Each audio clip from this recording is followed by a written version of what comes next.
Көп қабатты зәулім үйлерді небәрі 3 аптада тұрғызуға болады. Бүкіл әлемдік тәжірибелерді зерттеп, елге жаңа өнім әкелген Modex Астана компаниясының мамандары осылай дейді.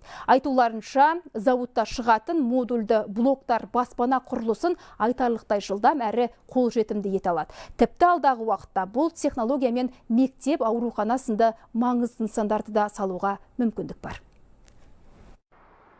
Жаңа технология жылдам құрылыс. Енді 350 пәтерлі көп қабатты тұрғын үйді небәрі 100 күннің ішінде тұрғызуға болады. Бұған Modex зауыт шығаратын модульді құрылымдар көмектеседі. Қазақстанда теңдесі жоқ бірегей өндіріс арқылы зауыт бүтін бір бөлмені дайындап шығаруда. Зауыттың үй жинағын бүтіндей шығаруға мүмкіндігі бар.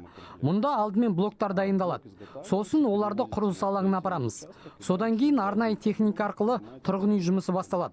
Жаңа технология арқылы баспанаға бүтін бөлмені бірден қоюға болады. Елімізде 4 тұрғын үй дәл осы жаңа технологиямен тұрғызылды. Мұндағы артықшылық сапада дейді мамандар. Жайлы қонысқа тұрғындардың да көңілі толады. Модульді технология қолданылған алғашқы үйлердің бірі Семия тұрғын үй кешені. Хорошая квартирка. Пәтер жайлы, менің көңілімнен шығады. Үйдің сапасы жақсы, тұрған жері жақсы, дворы жақсы.